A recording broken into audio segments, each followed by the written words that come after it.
It's the summer of 1989, and Mazda has just stunned the world by bringing back to vibrant life the two-seat Roadster. Not that it had actually totally gone away, but there weren't any cutting-edge modern two-seaters for the world market to choose from. They were very, very aging English cars that were well past their prime. The Alfa Romeo Duetto derived Spider was aging somewhat more gracefully than its English compatriots, but not very much so. And everyone thought, well, is this time gone? Well, the folks at Mazda didn't think so, and the brilliant MX-5 Miata, modeled shamelessly and very well on the Lotus Elan, was introduced to a ravenous public. And so it was one of those things that, what did you want from your drop top? You wanted it to be reliable, sporty, didn't have to be particularly fast, but it just had to feel quick. And you wanted it to not leave oil stains in your driveway and keep the weather out if you ran into weather while you were driving it, just sort of the basic things that motorists have come to take for granted.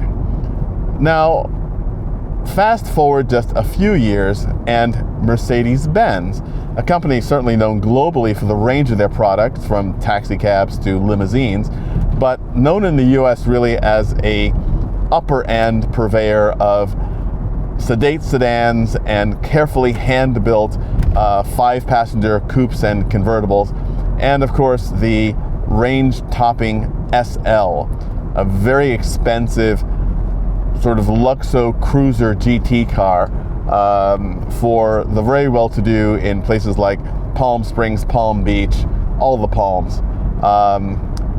And they came out with a concept car that was very much, as anyone could see, the Mercedes version of the Miata, a new roadster.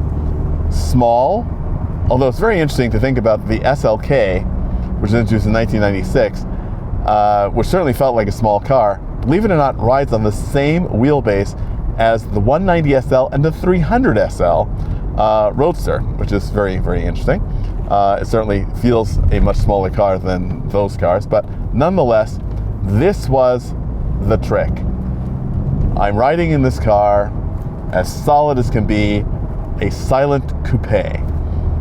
No rattles, of course, it's a Mercedes, and the world is outside. I'm aware of what's happening under the hood and on the road through the tires, but there's nothing to disturb the feeling of effortless modern motoring. Is this the wind in your hair two-seater car? Now, of course, I have no hair to have wind in, but nonetheless, this is the SLK's party trick.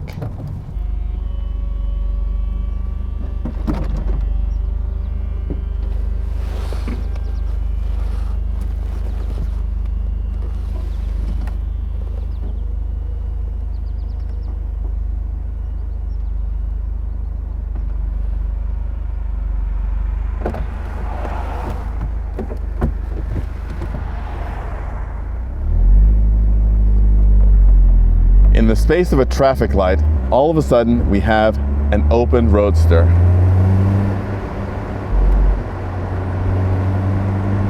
And what a roadster it is. 2.3 liter supercharged inline 4-cylinder, and with the mighty word compressor on the fender, harkening back to the great supercharged Mercedes-Benzes of the 1920s, it really gives a new definition, a new way of making a modern sports car. One of the conundrums, of course, with the folding hardtop is the fact that it does weigh more. This is a car that weighs almost 200 pounds more than a contemporary Miata, and it needs all the power it has over the Miata to keep up with the performance. but it does. And now granted, this is a car with just under 200 horsepower, and certainly not much to write home about in today's day and age, but still more than enough to provide a very entertaining experience. The SLK was offered in a 2-liter version as well for most of the rest of the world, where taxes rise dramatically for engines larger than 2 liters. One of the reasons, of course, that 2-liter cars are ubiquitous in the market today. But this 2.3 liter, of course, really aimed at the US market, delivered a bit more power, and what makes this particular example that I'm driving today, which is my 230 SLK, is the fact that it's got a 5-speed manual gearbox. Most of the SLKs delivered to the US market were fitted with the automatic. And so the 5-speed is a very rare beast indeed. And I owned a number of Mercedes 220s, sedans with manual gearboxes, the so-called Stroke 8 models, and they were really terrific cars, and the gearbox really felt very well suited for those. This does feel exactly as you'd expect a Mercedes to feel. The controls are deliberate, but very, very, very accurate. There's no mis-slotting a gear with this car, and even with the top down,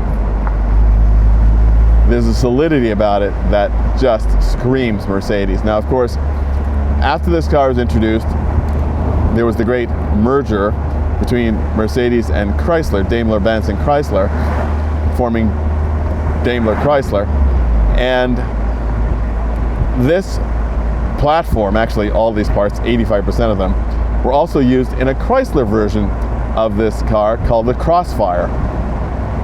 And the Crossfire is a very interesting car as well. Very different in character than the SLK. It really is a Chrysler, not simply a badge engineering job. There is a certain dynamic that feels much more American, in my opinion, about the Crossfire, and nothing bad for it. Sort of feels like a really sophisticated AMC AMX. But back to the SLK and what this represented.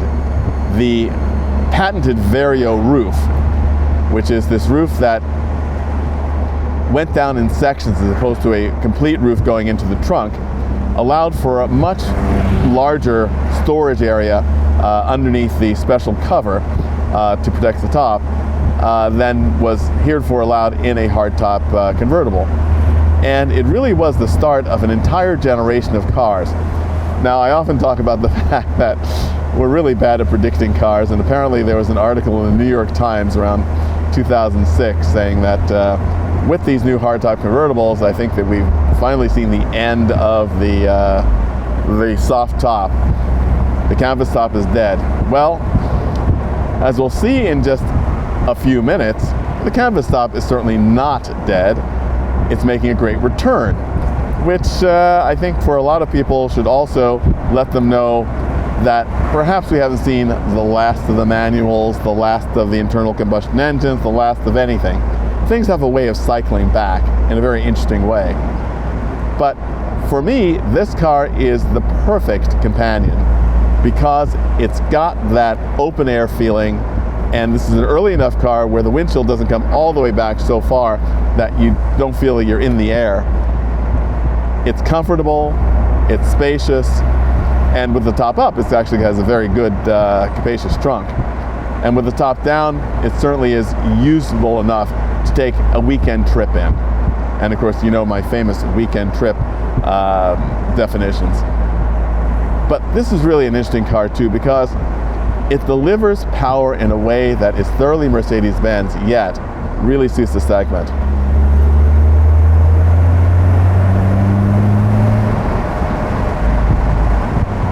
This is really a sports car.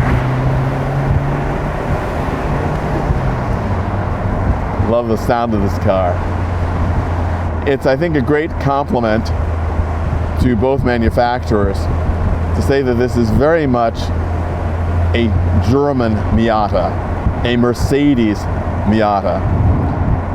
It has that same feeling of liberation and ease, a throwback to a more carefree day of motoring, but has the absolute rock solid stability and solidity of Mercedes at its absolute best.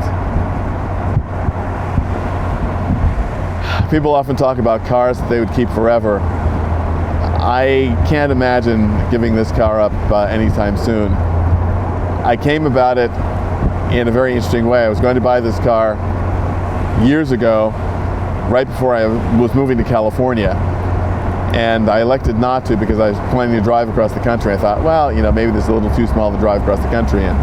And a friend bought it, and years later she wasn't using it anymore, and she asked for my advice on selling it. So I gave her some advice, and she said, why don't you buy the car? You've always loved the car, and I think you should have it. And I've never been happier than taking your advice and buying that car. Thank you so much, Gail. I'm enjoying the car, I know, as much as you did, and hope to continue to enjoy it for a long time to come. But let's see what's happening in the modern world of convertibles.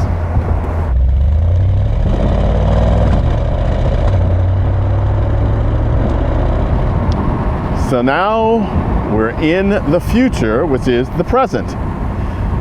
I'm in a 2023 Mercedes AMG SL63, and it is the most modern iteration of the great and long SL line. It's also quite interesting because the SL has been slightly repositioned as more of a 911 fighter. It's got these occasional back seats, which the SL traditionally did not have. And by occasional, they are extremely occasional. They're very, very, very small and very upright. But, not very different than those you can find in a GT from Ferrari or from Aston Martin, for instance. And it's also interesting that after the years of their pioneering the folding metal hardtops, and of course the SLs from the Pagoda era were known from that era on as dual-purpose cars because they had those wonderful, incredibly well-made hardtops that lifted off. People had little hinges and things in their garages to hold hold the tops to the roof of their garage because it was not a one-person operation otherwise. I remember quite vividly taking the top off of my 1967 230 SL by myself, the first and last time I ever attempted that. But those removable hardtops did give the SLs a dual-purpose nature that other two-seater sports cars just could never achieve, and really cemented that idea of them as these very sophisticated, usable, high-performance cars. So then you come to the era of the folding roof, and it achieves the same goal. Now, in the everything old is new again, this latest version of the SL goes back to, well, theoretically, a canvas top. But even that needs to be, as the expression goes, unpacked just a little. Because yes, it is a canvas surface top, and yes, it certainly looks like a traditional convertible top of old, but it's a very different animal indeed. Not least of which because you could never do this in an older version of the car. I'm actually driving along, albeit at a very low speed, and raising the top, which is quite a remarkable thing indeed to observe. And this top goes up much more quickly than the top in my SLK, and much like the great convertible tops of the Grand 280 SE 3.5s and 300 SE convertibles, this top is far more than just a rude covering to keep the elements out. With the windows up, we are once more in a quiet coupe, much like the SLK, but with a very traditional look on the outside. So yes, the soft top is back, but it's not a rag top of yore. But you know, it's another interesting thing. This is a very high performance car. It's got 577 horsepower. It's got a 10-speed transmission, which of course can be used automatically or with the paddles. And it has prodigious torque, as you might imagine. It's got multiple modes. It's an AMG after all. And it has the taut handling of an AMG GT, but sort of in a much milder setting. And so you wonder what exactly this car is. I'm now driving it so I don't have to wear my hat with the top up. But is this the return to the tradition of the 300 SL, as Mercedes says, or is it something else entirely? Of course, it's quite unfortunate that they've discontinued the smaller model, the SLK, which then was the SLC in its last guise. And who knows, perhaps it will come back. But this car is certainly not that.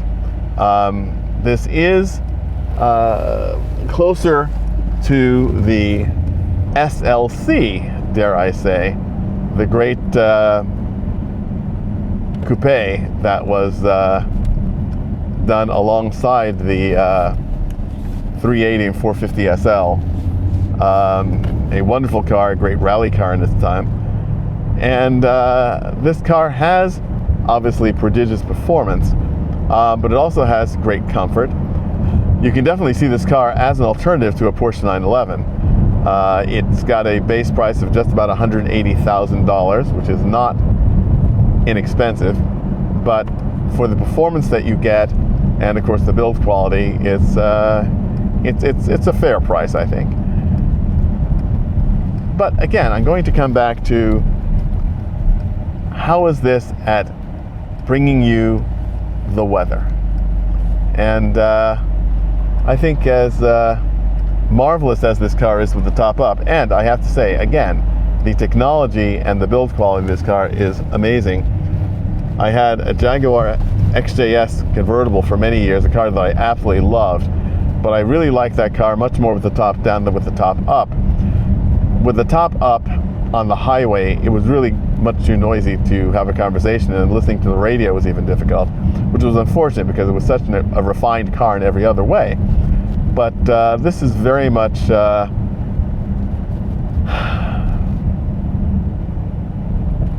car of details. I think we'll put the top down again. I'll slow down under 30 miles per hour.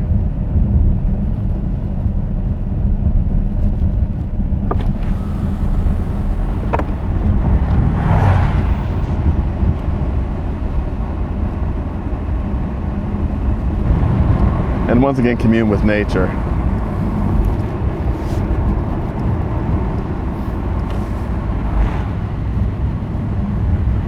I think I also, especially on a day like today, a perfect New England summer day, I think I prefer this car with the top down because it gives me more of a connection with the world around me. Part of the capability of this car is the fact that it is so heavy and smooth. Again, qualities that it shares with the SLK. If the SLK was very much a Mercedes Miata, this is very much a Mercedes 911 Targa. It has a totally unique brand spirit that cannot be compared with anything else. This does not feel like a Porsche. This does not feel like a Bentley. It does not feel like an Aston Martin. It does not feel certainly like a Ferrari or a Lamborghini. But it does have an essential Mercedes-ness, and part of that Mercedes-ness, I think, even in sport mode, is in the fact that it gathers speed rather than hammering you with the speed. And I think that's something that's an important characteristic. I like the fact that there are brands like Mercedes and Porsche and Ferrari, certainly, that offer a certain driving experience. If you're blindfolded, and I don't recommend driving blindfolded, if you're blindfolded in the car, you would know what you're behind the wheel of. And that's terrific. I also have to say, just as an aside, as a kid growing up in New York City, I always thought that the ultimate in luxury is an air-conditioned convertible. Because convertibles, of course, are a ridiculous indulgence anyway. But sometimes it gets too hot to be in a convertible. I remember my years living in Southern California, people drove convertibles in the wintertime when it was cooler. In the summertime, you kept the top up and the air conditioning on. And so when the sun is really strong, like it is on a day like today, but the air is fairly cool, you can put the air conditioning on just a bit, just to get a little bit of cool air. This car also has fans in the headrest to help cool your head as you drive. And another great touch is the fact that the central display screen, de rigueur in all cars today, actually tilts to a sharper angle when the top goes down, so you don't get the reflections, which is a very clever and thoughtful idea.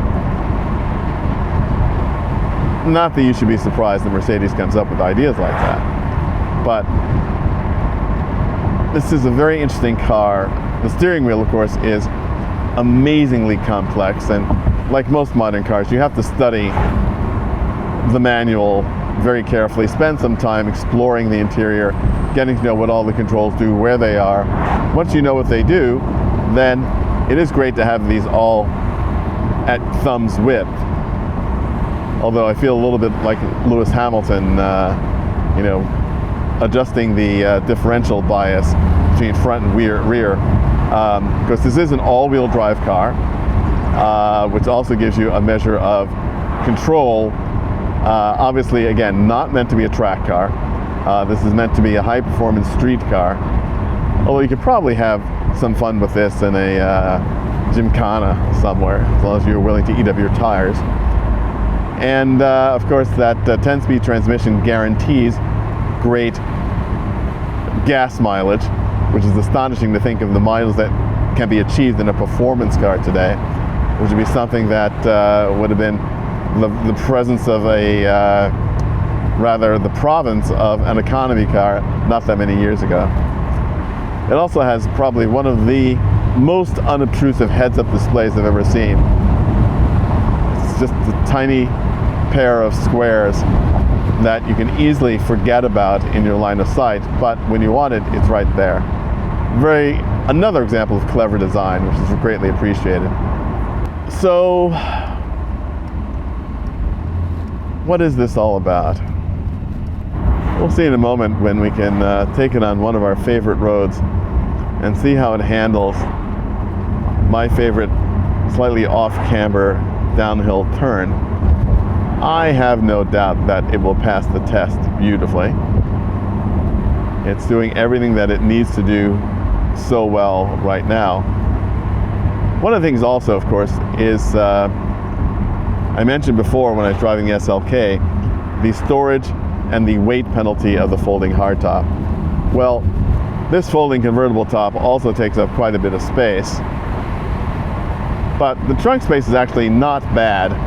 Obviously, it's a bigger car than the SLK, so with the top down, you've got more storage available to you, as you would expect. But it's also quite interesting, again, thinking about the fact that the 300SL Roadster of the 1950s and early 60s had a soft top which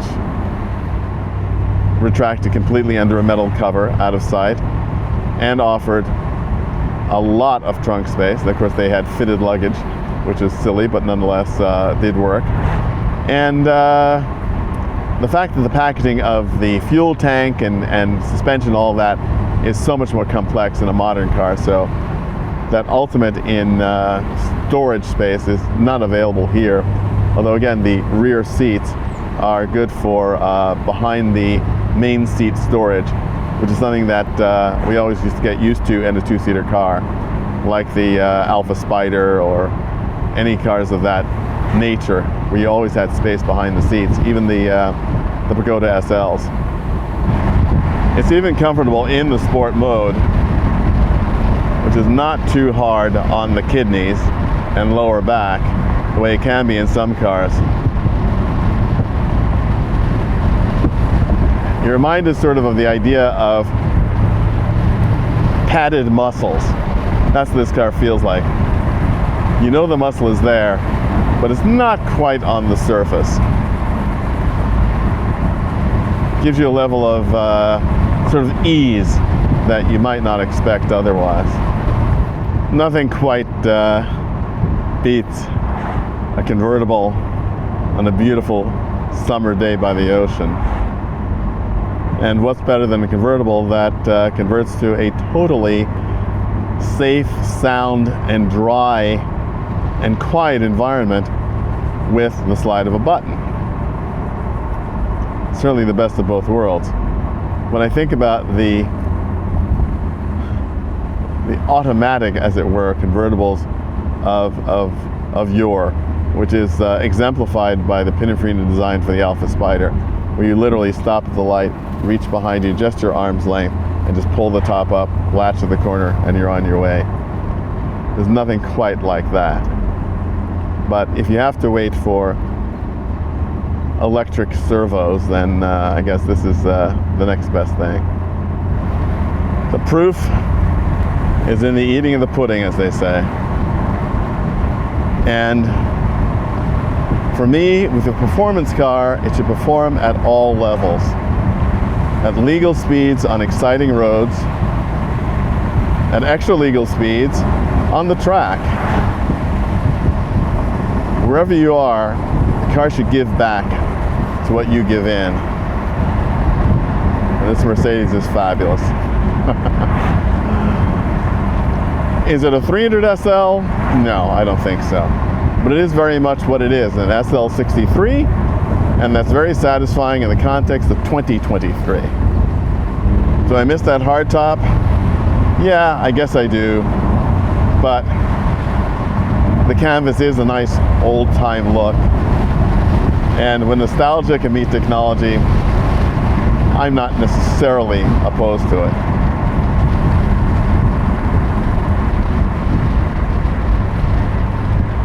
But I think I like my moderns modern and my vintage vintage.